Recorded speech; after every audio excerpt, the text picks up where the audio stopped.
Una vez más vamos a continuar con nuestro estudio de la primera carta a los Corintios. Estamos en el capítulo 1 todavía, estamos en el versículo 26 al 31. Si no tenemos las notas del sermón o las hojitas para tomar las notas del sermón, pueden todavía solicitarlas. El título del mensaje es lo que Dios ha escogido para darle gloria, ¿verdad? Dios nos ha escogido para darle gloria únicamente a Él, como lo hemos cantado. Y vamos a basar nuestra enseñanza en lo que se encuentra en el primer capítulo del versículos del 26 al 31. Y solamente para recordarles un poquito el contexto donde estamos situados. Estos versículos para los corintios debió haber sido como un balde de agua helada para ellos, ¿no? Ellos se distinguían por su orgullo, por su vanagloria, por creerse superiores, por pensar que tenían un lugar especial, ¿verdad? Debido a los dones que Dios había derramado sobre la iglesia. Y esto les llevó como consecuencia a ser muy permisivos, ¿no? Permitían el pecado en la iglesia, permitían el abuso de la Santa Cena, había envidia, había contiendas, divisiones, había un grupo que decía nosotros somos de Pablo, otros somos de Apolos, otros somos de Pedro, había los que decían solamente somos de Jesús. Y en estos versículos Pablo les va a ayudar a recordar un principio y una verdad que es muy importante. Y es que hemos sido escogidos por Dios, pero para darle gloria a Él. Es decir, que en todo lo que nosotros hacemos y sobre todo somos, lo más importante es que el nombre de Dios sea conocido. Entonces, esto iba a echar por los suelos ese orgullo que tenían los corintios de creerse especiales o de creerse únicos y que les llevaba como consecuencia a tener orgullo en su corazón. De igual forma, para nosotros el poder recordar que Dios nos ha escogido, pero para darle gloria a Él, nos debe de llenar de humildad, de tal forma que podamos entender que lo que somos y lo que tenemos es para Él. Cuando hablamos de darle gloria a Dios, no únicamente hablamos de cantar. Acabamos de cantar, de darle gloria a Dios, y qué bien, pero es mucho más que eso, y implica una vida sometida a la voluntad de Dios. Entonces comenzamos en el versículo 26, dice, pues mirad hermanos vuestra vocación. Otras versiones dicen su llamado, que no sois muchos sabios según la carne, ni muchos poderosos, ni muchos nobles, sino que lo necio del mundo escogió Dios para avergonzar a los sabios, y lo débil del mundo escogió Dios para avergonzar a lo fuerte. Y lo vil del mundo y lo menospreciado escogió Dios, y lo que no es para deshacer lo que es.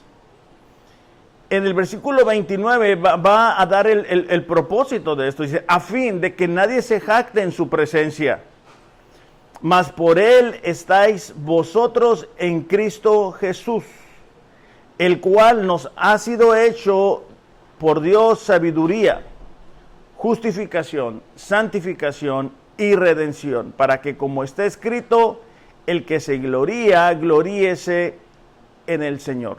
Es interesante cuando nos damos cuenta que Pablo está queriendo traer a esta iglesia a la unidad, pero los está queriendo llevar a la cruz y al entendimiento de que gracias a Dios, gracias a la obra de Cristo, es que ellos tienen esta nueva unión con Dios. Y les ayuda a recordar tres verdades que son las que vamos a repasar en esta mañana. Y la primera de ellas es que Pablo les recordó lo que eran. Pablo les recuerda lo que eran. Dice, mirad hermanos. Esta palabra mirad es pensar, reflexionar o recordar algo.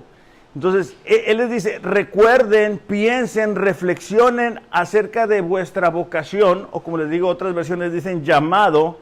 Y esta palabra es una invitación a participar o estar presente en algo. Especialmente es un llamado a la esperanza en Cristo Jesús. Entonces Pablo les está diciendo, recuerden el llamado que Dios ha hecho sobre ustedes. Recuerdan lo que eran. Dice vuestra vocación, que no sois muchos sabios según la carne.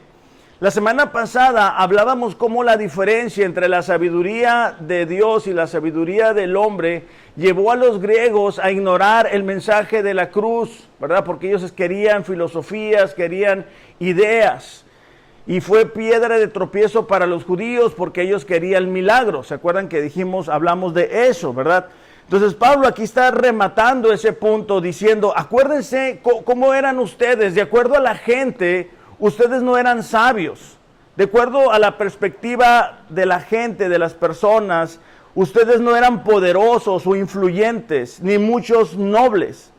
Es decir, Pablo estaba diciendo, acuérdense que cuando fueron llamados por Dios, ustedes no fueron llamados de acuerdo a la sabiduría humana.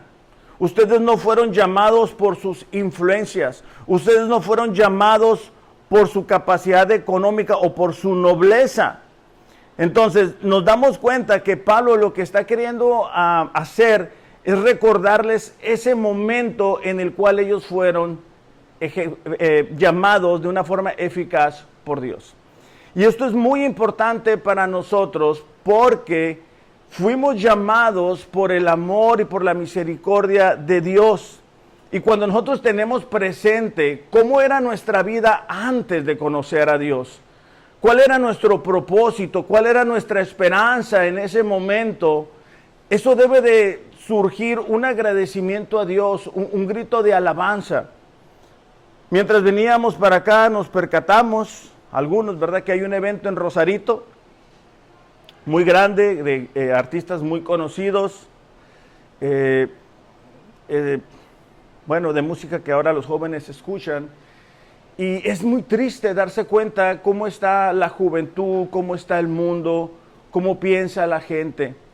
Pero es muy hermoso recordar que a pesar de la condición en la que nosotros estábamos, Dios nos llamó.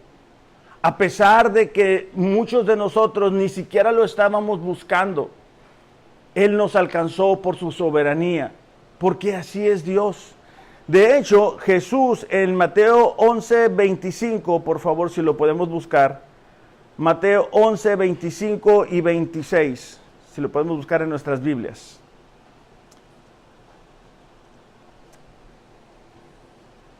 Dice, en esa ocasión, Jesús hizo la siguiente oración. Oh Padre, dice, Señor del cielo y de la tierra, gracias, dice, por esconder estas cosas de los que se creen sabios e inteligentes y por revelárselas a los que son como niños, es decir, que son humildes, que confían. Versículo 26 dice, sí, dice, Padre, te agradó hacerlo de esa manera. De hecho, ahí mismo en el Evangelio, pero de Juan, el capítulo 7, versículo 47, si lo podemos buscar, dice el versículo 47, también ustedes se han dejado engañar, están hablando los fariseos, a las autoridades que andaban buscando a Jesús, dice, también ustedes se han dejado engañar, se burlaron los fariseos. ¿Habrá siquiera uno de nosotros, gobernantes o fariseos, que crea en Él? Esa multitud tonta que lo sigue es ignorante de la ley y está bajo la maldición de Dios. La queja de los líderes religiosos de ese tiempo es que no podían aceptar el mensaje que Jesús estaba dando. De hecho, cuando Pablo está mencionando esto, recuerden cómo eran ustedes, parecía que Pablo estaba haciendo un recorrido por la membresía de la iglesia de Corintio y les estaba diciendo, acuérdense que ustedes no eran influyentes, acuérdense que ustedes no tenían el poder, acuérdense que no eran sabios de acuerdo a lo que el mundo considera sabio, recuerden del lugar de donde Dios los rescató. Y es muy importante eso para nosotros, especialmente ahora, cuando, no sé si, bueno, me imagino que la mayoría de nosotros sabemos, ¿verdad? Pero Hubo un reggaetonero que se hizo cristiano o dice que se hizo cristiano y ya está predicando por todas partes. Y entonces la gente que dice, y ahora sí todo mundo se va a hacer cristiano porque nuestra metodología es así. Nosotros creemos que si alguien influyente, alguien conocido se hace cristiano, entonces las multitudes se van a volver a Cristo. Pero no va a ser así. No ese es el método que Dios utiliza. No busca Dios lo que nosotros consideramos gente influyente o gente de nobleza. Dios busca aquello que el mundo no busca. Aquello que el mundo no considera sabio. Aquello que el mundo no considera importante. De hecho, en Lucas 18:18 vamos a encontrar la historia de un hombre que consideró que tenía todos los elementos o todos los requisitos para poder heredar el reino de Dios. Lucas capítulo 18, versículo 18 al 24. ¿Ya lo tenemos? ¿Sí? Dice, cierta vez, un líder religioso le hizo a Jesús la siguiente pregunta. Maestro bueno, ¿qué debería hacer para heredar la vida eterna? ¿Por qué me llamas bueno?, le preguntó Jesús. Solamente Dios es verdaderamente bueno. Pero para contestar a tu pregunta, dice, tú conoces los mandamientos. No cometas adulterio, no asesines, no robes, no des falso testimonio, honra a tu padre y a tu madre. El hombre respondió, he obedecido todos esos mandamientos desde que era joven. O sea, él creía que vivía una vida perfecta, ¿verdad? Cuando Jesús oyó su respuesta, le dijo, hay una cosa que todavía no has hecho. Vende todas tus posesiones y entrega el dinero a los pobres y tendrás tesoro en el cielo. Jesús estaba mostrando cuál frágil era la fe de esta persona. Jesús estaba mostrándole cómo realmente Dios no era el centro de esta persona que creía estar obedeciendo todos los mandamientos. Vende todas tus posesiones y entrega el dinero a los pobres y tendrás tesoro en el cielo. ¿Qué es esto? Es el llamado que Jesús hace a los que quieren ser sus discípulos. Es decir, toma tu cruz todos los días y sígueme. Versículo 23, cuando el hombre oyó esto, se puso triste. Y es muy contradictorio esto, porque aparentemente esta persona sí quería heredar el reino de Dios. Aparentemente por eso es que le dice a Jesús, ¿cómo le hago? ¿Cómo le puedo hacer? ¿Cuáles son los requisitos? ¿Cuáles son las características de esas personas que heredan el reino de Dios? Pero nos damos cuenta que no estaba listo, no estaba preparado para seguir a Jesús. Como sucede muchas veces en nuestros tiempos. Hay mucha gente en Rosarito que dice que son cristianos, que han escuchado el mensaje. Aquí está lleno de personas, no aquí, Rosarito, está lleno de personas que han escuchado el evangelio una y otra vez. Aquí viene mucha gente de Estados Unidos y comparte el evangelio. Y ellos creen que son cristianos aunque no vivan como tal. Cuando se les da el costo que implica seguir a Jesús, optan por un cristianismo a distancia, por un cristianismo conveniente, por un cristianismo irreal, inexistente, porque o estamos en Cristo o no estamos en Cristo. No podemos estar con un pie con el Señor y el otro pie en el mundo. Eso no existe, no funciona, no es real, no es bíblico. Si los discípulos hubieran estado así, ¿no los crucifican? Entonces, cuando el hombre oyó esto, se puso triste. ¿Por qué? Porque era muy rico. Y él prefería sus riquezas, prefería sus influencias. Prefería vivir la buena vida a lo que implicaba seguir a Jesús. Jesús lo vio y dijo, qué difícil es para los ricos entrar en el reino de Dios. ¿Por qué? Porque la gente que pone sus ojos en las riquezas, en lo terrenal, no logra comprometerse con el Señor. No logra avanzar. ¿Por qué? Porque todo el tiempo está buscando más ingresos. ¿Cómo le hago? ¿Cómo puedo hacerle? Y no hay un tiempo para Dios, no hay un tiempo para buscar su voluntad a través de su palabra. Entonces, la razón por la cual los corintios habían sido elegidos era porque no entraban en el cuadro que el mundo considera como sabio o influyente o noble. Era importante para ellos recordar eso, como es importante para nosotros el día de hoy recordar en qué punto Dios nos encontró, en qué momento Dios nos alcanzó. ¿A poco estábamos en el punto más alto? La mayoría de nosotros no fue así. La mayoría de nosotros Dios nos alcanzó en el punto más bajo. De hecho, Pablo dice, Dios muestra su amor en que aún siendo nosotros pecadores, envió a su Hijo a morir por nosotros. Quizá, dice Pablo, haya quien ose en ayudar a alguien bueno. Pero Dios no es así.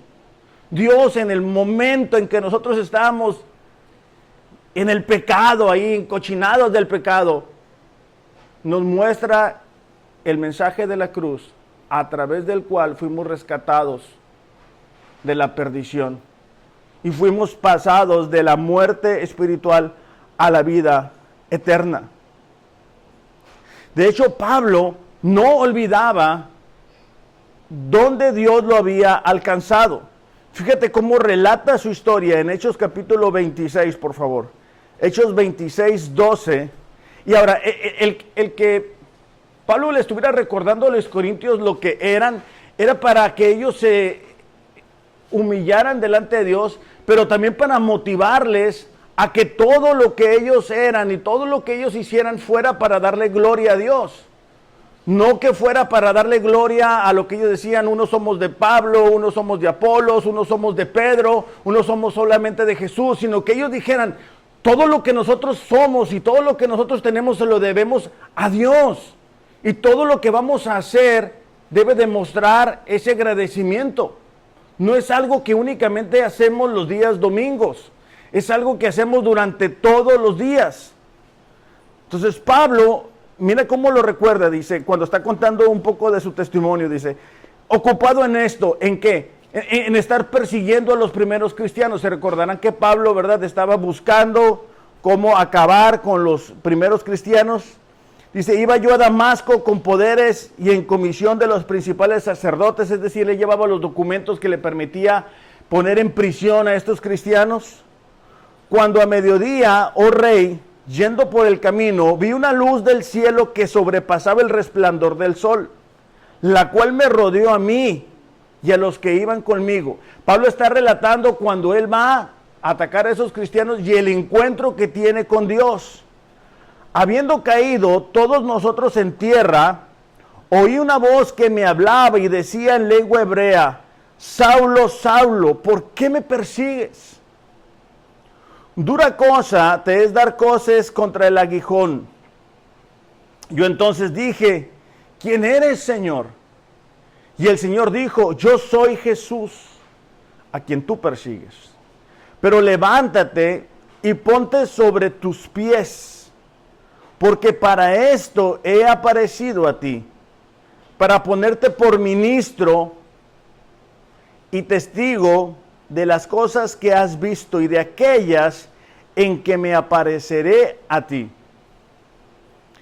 librándote de tu pueblo y de los gentiles, a quienes ahora te envío. Entonces, aquí Pablo está recordando cómo era su vida antes de su encuentro con Dios. Cómo él tenía motivaciones equivocadas, cómo él sentía orgullo de conocer la ley. Y a pesar de ello, cómo Dios le había encontrado. Ahora, no es la única ocasión que lo hace Pablo.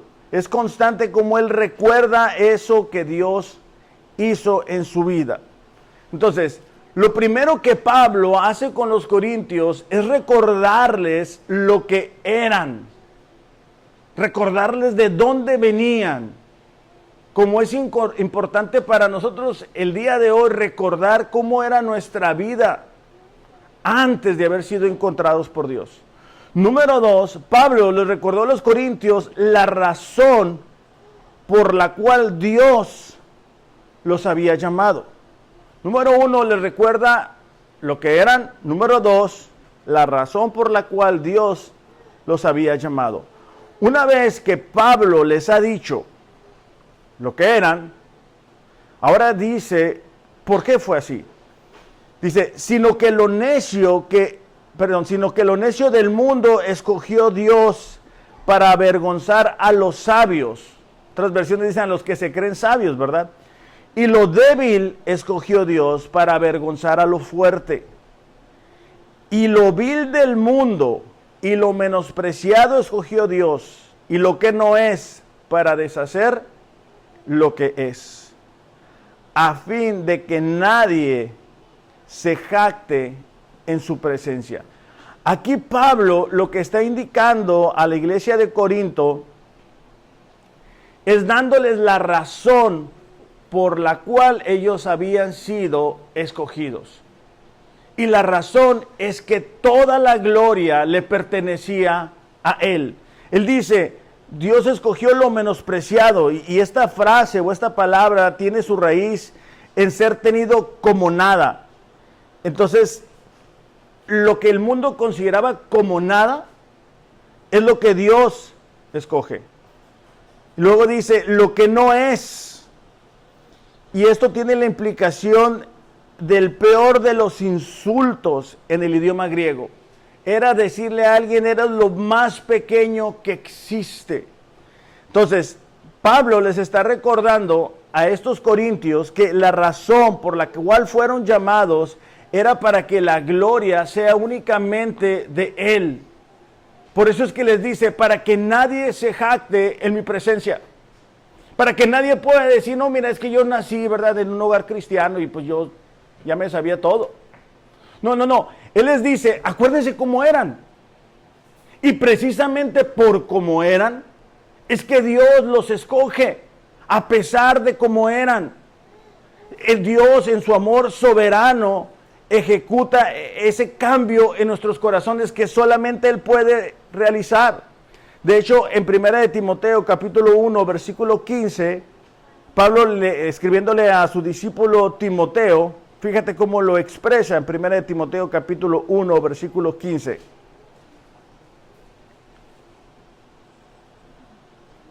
¿Listos? Dice, palabra fiel y digna de ser recibida por todos, que Cristo Jesús vino al mundo para salvar a los pecadores, de los cuales yo soy el primero. Pero por esto fui recibido a misericordia, dice, para que Jesucristo mostrase en mí, el primero, toda su clemencia, para ejemplo de los que habrían de creer en Él para vida eterna. Entonces, nos damos cuenta que la razón por la cual ellos fueron escogidos por Dios es para que la gloria sea únicamente para Él. Para que no haya alguien que pueda decir, no, mira, a mí me escogió porque soy tan inteligente, soy tan sabio, mis recursos, o sea, Dios vio mi talento, mi capacidad, y entonces la gloria se va hacia esa persona. Es al contrario, es a pesar de nuestra necedad, es a pesar de nuestra debilidad, que Dios nos elige. Ahora, es la misma metodología de Dios cuando elige a la nación de Israel. ¿Se acuerdan cuando Dios levanta a Abraham y comienza esta nación? Deuteronomio 7:7 nos dice por qué Dios escoge esta nación. Es decir, si nosotros hiciéramos la elección, ¿verdad?, de las personas que fueran a ser salvas, no lo haríamos como Dios lo hace. Buscaríamos a las personas más influyentes, más conocidas, para que de esa forma más gente pueda conocer a Dios, según nuestra metodología. Dios no es así. Para Dios se trata de su gloria. Por eso la iglesia, todo lo que hace, todo lo que es, debe de darle gloria a Él. no a una persona, sino que es de Él y para Él y por Él. Deuteronomio 7:7 dice, no por ser vosotros más que todos los pueblos os ha querido Jehová, y os ha escogido, pues vosotros erais el más insignificante de todos los pueblos. O sea, Dios le está recordando a la nación de Israel, no es porque eran muchos, no es porque fueran grandes. De hecho, cuando estudiamos, ahora que vamos a empezar a estudiar Samuel, nos damos cuenta que cuando el pueblo de Israel iba a la batalla, pues no tenía ni espadas. O sea, no tenían un ejército como las otras naciones, no tenían un rey como las otras naciones. Entonces ellos eran insignificantes. Dice, sino por cuanto Jehová os amó y quiso guardar el juramento que hizo vuestros padres, os ha sacado Jehová con mano poderosa y os ha rescatado de servidumbre de la mano de Faraón, rey de Egipto. Entonces, ¿qué pasa? Cuando Dios saca a la nación de Israel de la tierra de Egipto, el pueblo de Israel no podía decir somos nosotros, es que somos bien inteligentes, es que somos muchos, es que tenemos muchas estrategias. No, era claro que había sido Dios. Era claro que a pesar de ser poquitos, a pesar de no ser poderosos, a pesar de no tener espadas, a pesar de no tener lo que otras naciones sí tenían, habían sido rescatados. Era claro cómo Dios había abierto el mar para que ellos pudieran pasar. Era claro cómo la victoria sobre Egipto, la gloria era únicamente para Dios. De la misma forma, Pablo le está diciendo a los corintios, Dios no escogió lo que el mundo escogería. Dios escogió lo menospreciado, lo que el mundo considera como nada. ¿Para qué? Para avergonzar al fuerte, al que se cree inteligente, al que se cree sabio. Y lo mismo sucede en nuestros tiempos. Aquellas personas que se creen independientes, autosuficientes, que no necesitan a Dios, son personas que siguen cegadas. Solamente son aquellos que se dan cuenta de su bancarrota espiritual los que pueden voltear a la cruz y darse cuenta de que hay un Dios que les ama. Entonces los corintios necesitaban recordar la razón por la cual habían sido escogidos. Y no eran sus dones, no eran sus talentos, no eran sus capacidades. Y es lo mismo para nosotros el día de hoy. Recordemos que hemos sido escogidos por Dios para darle gloria a Él. Para que la gente al vernos pueda decir, ¿a poco tú eres? Yo me acuerdo cómo era tu vida antes de ser cristiano.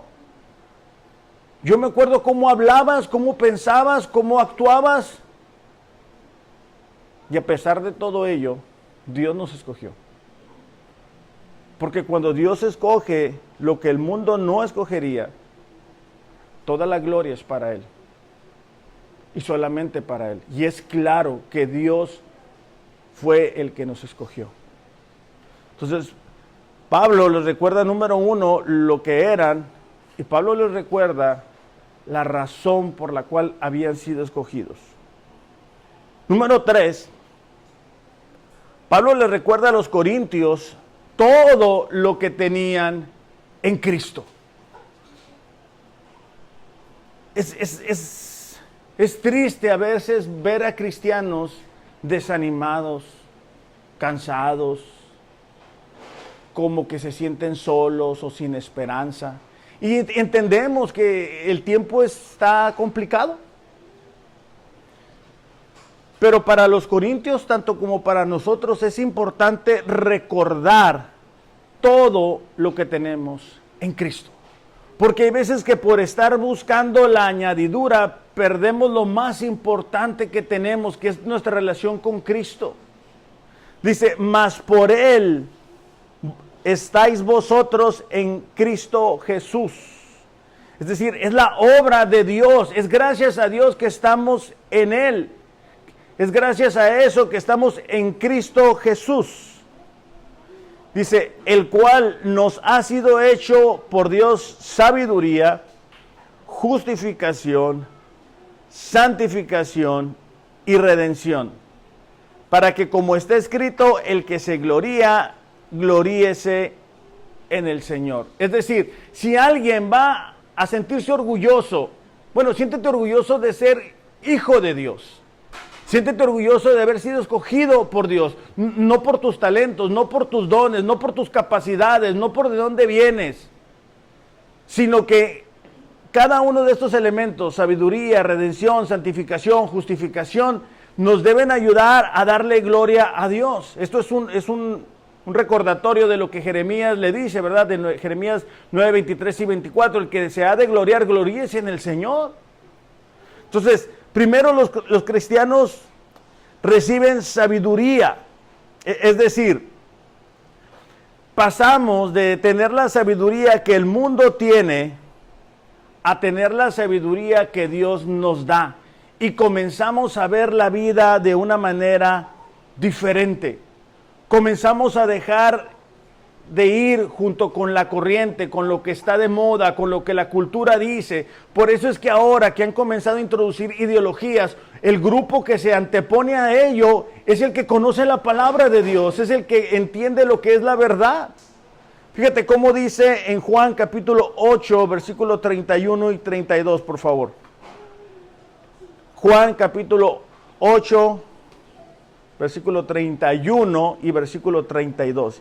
Dice, si vosotros permaneciereis en mi palabra, seréis verdaderamente mis discípulos. Una marca distintiva de un discípulo, de alguien que ha nacido de nuevo, es que permanece en la palabra de Dios. Dice, y conoceréis la verdad, y la verdad os hará libres. Entonces, cuando estamos en Cristo, comenzamos a tener la sabiduría que Dios nos da. No es únicamente que fuimos salvos por la sabiduría de Dios, sino que Dios comienza a través de su palabra a llenarnos de lo que es la verdad. Y comenzamos a dejar de hacer lo que antes hacíamos, cualquiera que haya sido el pecado. Si algunos de nosotros éramos mentirosos, pues dejamos de decir mentiras porque nos damos cuenta que es equivocado.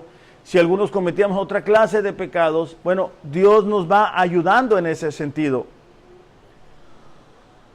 Entonces, comenzamos a conocer a Dios, los atributos de Dios, la naturaleza de Dios, la plenitud de Dios. Ahora, esta sabiduría de parte de Dios es algo progresivo, es algo que se va dando. Por eso es que Pablo, en su carta a los Efesios, capítulo 1, versículo 17, Pablo orando por los Efesios, dice que ora por ellos para que les sea dado espíritu de sabiduría y de revelación en el conocimiento de Él. Es decir, que cada vez conocieran más a Dios.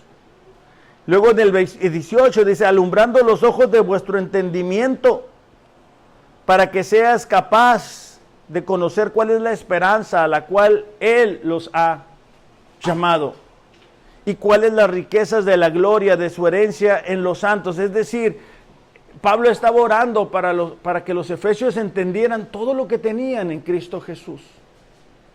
Y si nosotros comprendiéramos todas las riquezas que hay en Cristo Jesús, el gozo de nuestras vidas sería algo permanente, la paz. Con frecuencia nos encontramos sin paz, sin gozo, porque estamos preocupados por todas las circunstancias que nos rodean. Y Pablo dijo en el versículo 8 que hemos sido llamados a tener comunión con Cristo Jesús. Entonces, Pablo les está recordando a los corintios, hey, recuerden todo lo que tienen, todas las riquezas que hay en Cristo Jesús, cómo Dios les ha permitido ahora tener la sabiduría.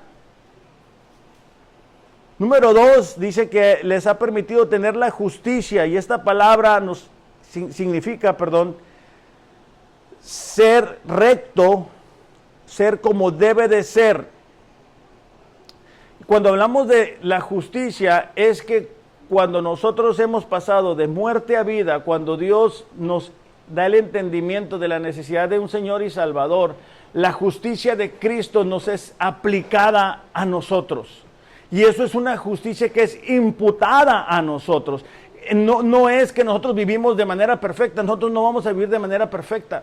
es que cuando estamos en Cristo, al vernos Dios, ve la justicia de Dios, de Jesús, perdón. Fíjate cómo lo dice en 2 de Corintios, capítulo 5, versículo 21. Dice, al que no conoció pecado, está hablando de Jesús, por nosotros lo hizo pecado, para que nosotros fuésemos hechos justicia de Dios en él. ¿Qué es lo que aquí está diciendo? Es decir, al que no conoció pecado, Dios lo hizo así, para hacer ese intercambio entre nosotros. Por eso es que le damos gloria a Dios, porque la justicia que tú y yo no podíamos alcanzar, nos es aplicada por el sacrificio de Jesús. Por eso es que pasamos de muerte a vida, por eso es que pasamos de desesperanza a tener una vida eterna, una esperanza. Fíjate cómo lo dice en Romanos, si lo podemos buscar. Romanos 5, versículo 1.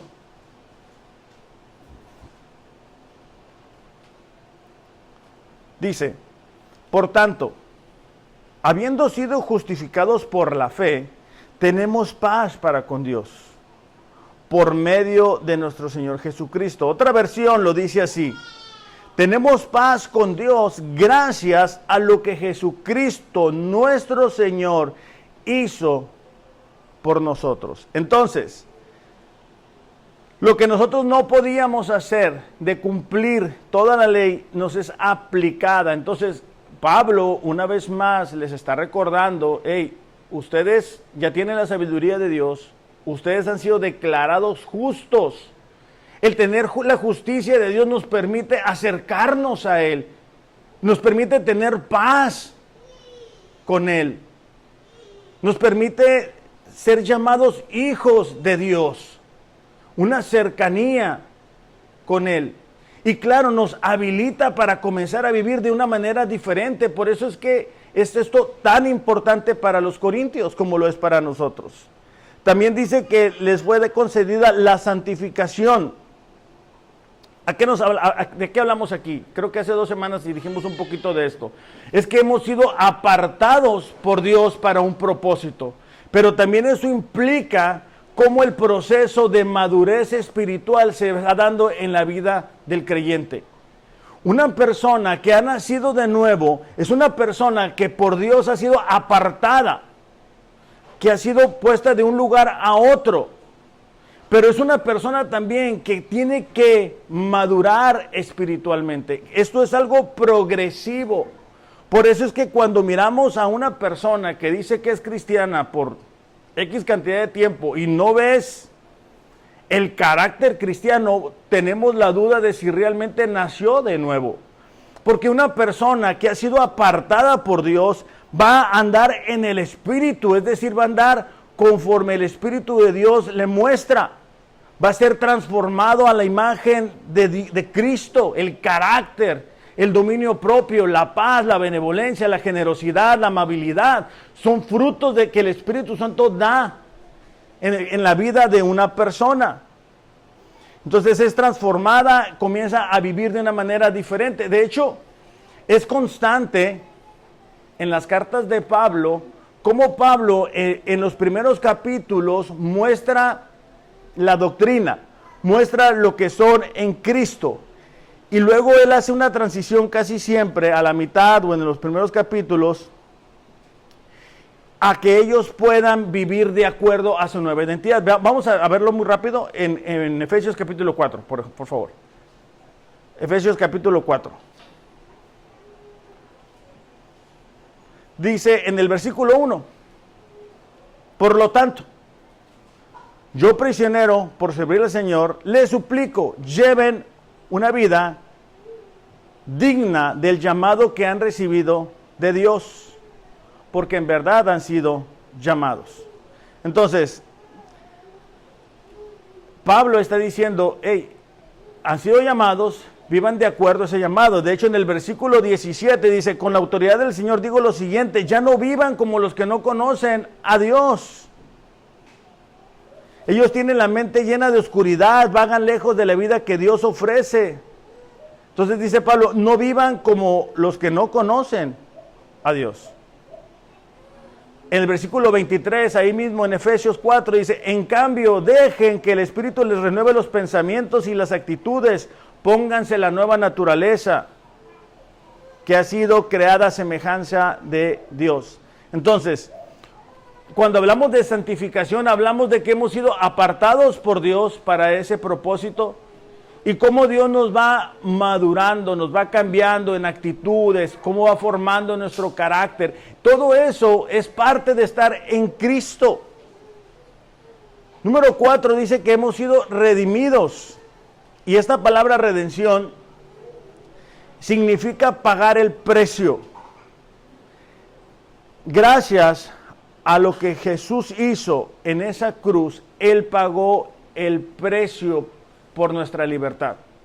Por eso es que ya no somos esclavos del pecado. Fíjate cómo lo dice Primera de Pedro, capítulo 1, versículo 18.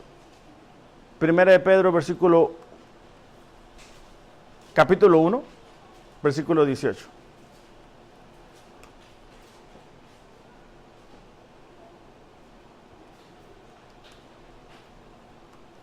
Dice, pues ustedes saben que Dios pagó un rescate para salvarlos de la vida vacía. Otra versión dice, ustedes saben que no fueron redimidos de su vana manera de vivir heredada por sus padres con cosas perecederas como el oro y la plata. Pedro les está diciendo, ustedes no fueron redimidos, es decir, el rescate que se pagó por ustedes no fue oro o plata, sino con sangre preciosa como de un cordero sin tacha y sin mancha, la sangre de Cristo. Entonces, aquí Pablo lo que les está diciendo es que ellos tenían la libertad del pecado gracias a su nueva relación que tenían con Cristo. Entonces, cuando nosotros entendemos que tenemos ahora la sabiduría de Dios para vivir la vida de una forma diferente, con valores bíblicos, con lo que es la verdad, que podemos edificar una vida, un matrimonio, una familia, de acuerdo a algo que se va a sostener a pesar de los diferentes cambios en la cultura. Cuando nosotros entendemos que hemos sido declarados justos a pesar de nuestras fallas, cuando nosotros entendemos que hemos sido apartados por Dios por medio de la santificación y que hemos sido rescatados de nuestra manera equivocada de vivir, hace sentido lo que el versículo 31 dice, para que como está escrito, el que se gloría, gloríese en el Señor. Entonces, iglesia, esta mañana cada uno de nosotros necesita reflexionar acerca de esto. Es decir, ¿qué tan conscientes somos de lo que Cristo ha hecho por nuestras vidas? ¿Qué tan conscientes somos de nuestra justificación, de nuestra santificación, del alto precio que se pagó por nuestra vida? ¿Qué tanto estamos dándole gloria a Dios en nuestro diario vivir con nuestra vida, con lo que somos, con lo que hacemos, a dónde vamos? ¿Qué tanto somos conscientes de que somos representantes de Cristo? Que como Pablo más adelante le va a decir a los corintios, ¿verdad? Ustedes son carta escrita por mí. Porque entonces, si no nos damos cuenta, perdemos de vista lo más importante. Y es que fuimos alcanzados para darle gloria a Dios. Para que el nombre de Dios sea conocido por las personas que nos rodean. Es mi oración, iglesia, que cada uno de nosotros pueda esta mañana reflexionar que hemos sido escogidos para darle gloria a Él.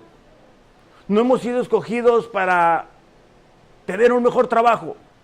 No hemos sido escogidos para tener una casa propia. No hemos sido escogidos para traer un carro nuevo. No fuimos escogidos para eso. Ni siquiera para tener dinero en el banco. No hay nada de malo en eso. Pero eso no fue el propósito. El propósito fue darle gloria a Dios. Todo lo demás, el trabajo, lo que podamos tener, se va a quedar aquí. Eso es la añadidura. Esas son las herramientas que Dios nos da para poder cumplir con el propósito que es darle gloria a Él. Se pagó un alto precio por cada uno de nosotros. La sangre de Cristo. Asegurémonos de que haya valido la pena. Vamos a orar. Padre, te damos gracias en esta mañana porque reconocemos, Señor, que hemos sido escogidos a pesar de cómo éramos, Señor. Te damos gracias, Señor, porque tú no ves lo que el mundo ve, sino que a pesar, Señor, de todo eso, tú con tu misericordia, con tu amor, pusiste tus ojos sobre cada uno de nosotros. Esta mañana yo te pido para que aquellos que ya estamos en Cristo podamos recordar el alto precio que se pagó por nosotros. Que no olvidemos, Señor, cómo era nuestra vida antes de conocerte, no para traer condena y culpa, sino para traer agradecimiento y gozo a nuestros corazones. Que podamos recordar que fuimos llamados para que en todo lo que somos y todo lo que hacemos podamos hablar de ti, Señor. Y que la gente se pueda dar cuenta que fuiste tú quien ha hecho lo que ha hecho en nosotros. Que no pensemos, Dios, que tenemos lo que tenemos por nuestra inteligencia, por nuestra capacidad, sino que ha sido por tu misericordia y tu amor. Y que podamos, Señor, recordar todo lo que está disponible gracias a nuestra relación en Cristo. Y Señor, si esta mañana alguien nos ve, o alguien está aquí, Señor, y no está en Cristo, yo pido que tu Espíritu Santo pueda traer esa convicción de pecado a su corazón, de tal forma que se dé cuenta de la gran necesidad que tiene de un Señor y Salvador. Que se pueda dar cuenta, Señor, de la necesidad de pedirte perdón, Señor, y que tú pongas en el corazón de dicha persona el arrepentimiento que solamente tú puedes producir en el corazón de alguien, Señor. Y de esa manera comience a valorar lo que tú hiciste en esa cruz. Te damos gracias en este día, en el nombre de Jesús. Amén.